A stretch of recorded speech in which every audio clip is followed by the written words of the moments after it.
বাংলা বিলজে আপনাদেরকে স্বাগতম। আজকের প্রধান প্রধান শিরোনাম। আন্দোলনে উস্কানিদাতাদের গ্রেপ্তার করা হবে। পুলিশে আবারও বড় রদবদল।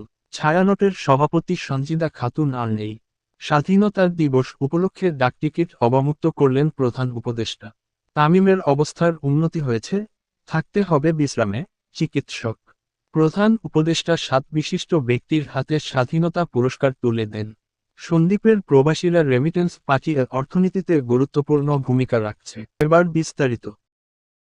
অপরাধমূলক কর্মকাণ্ডে জড়িত এবং দেশবিরোধী ও ধ্বংসাত্মক আন্দোলন সমাবেশে উস্কানিদাতাদের গ্রেপ্তার করা হবে বলে জানিয়েছেন স্বরাষ্ট্র উপদেষ্টা লেফটেন্যান্ট জেনারেল মো. জাহাঙ্গীর আলম চৌধুরী। মঙ্গলবার 25 মার্চ দুপুরে সচিবালয়ে স্বরাষ্ট্র মন্ত্রণালয়ের সম্মেলন কক্ষে আইন শৃঙ্খলা সংক্রান্ত উপদেষ্টা পরিষদ কমিটির 8ম সভা শেষে তিনি এ কথা বলেন। উপদেষ্টা বলেন, সার্বিক আইনশৃঙ্খলা পরিস্থিতি নিয়ে আলোচনা করা হয়েছে। বিশেষ করে 26 মার্চ স্বাধীনতা ও জাতীয় দিবস এবং আসন্ন পবিত্র ঈদুল ফিতর উপলক্ষে যাতে আইনশৃঙ্খলা পরিস্থিতি স্বাভাবিক ও নিয়ন্ত্রণে থাকে সেসব বিষয়ে বৈঠকে আলোচনা হয়েছে। অপরাধমূলক কর্মকাণ্ডে জড়িত এবং দেশবিরোধী ও ধ্বংসাত্মক আন্দোলন সমাবেশে উস্কানিদাতাদের গ্রেপ্তার করা হবে। বাংলাদেশ পুলিশে আবারও বড় রদবদল করা হয়েছে। এতে বাংলাদেশ পুলিশের 5 জন অতিরিক্ত ডিআইজি, 18 পুলিশ সুপার ও অতিরিক্ত পুলিশ সুপার পদমর্যাদার 19 কর্মকর্তাকে বিভিন্ন ইউনিটে বদলি করা হয়েছে।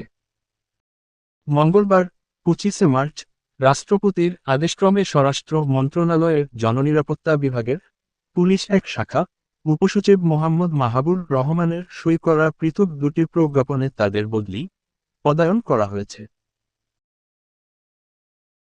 প্রজ্ঞাপনে বলা হয়েছে, 12 এপিবিএনের অধিনায়ক অতিরিক্ত ডিআইজি মোহাম্মদ আনিছুর রহমানকে ডিএমপিতে, হাইওয়ে পুলিশের অতিরিক্ত ডিআইজি মোসাম্মদ ফরিদা ইয়াসমিনকে ডিএমপিতে, এপিবিএন সদর দপ্তরের অতিরিক্ত ডিআইজি মোহাম্মদ হাসান বারী নূরকে চট্টগ্রাম আরআরএফের কমান্ড্যান্ট এবং 1 এপিবিএনের অধিনায়ক অতিরিক্ত ডিআইজি নুরুল ইসলামকে এপিবিএন সদর দপ্তরে বদলি করা হয়েছে।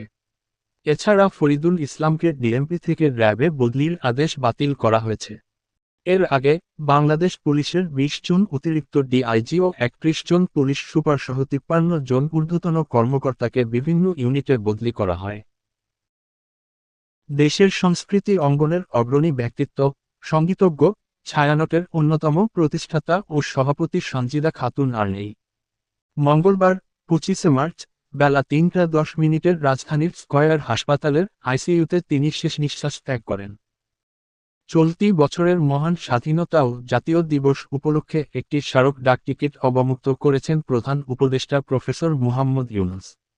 মঙ্গলবার 25 মার্চ বেলা 11:30টায় রাষ্ট্রীয় অতিথি ভবন যমুনায় ডাকটিকিট অবমুক্ত করা হয়।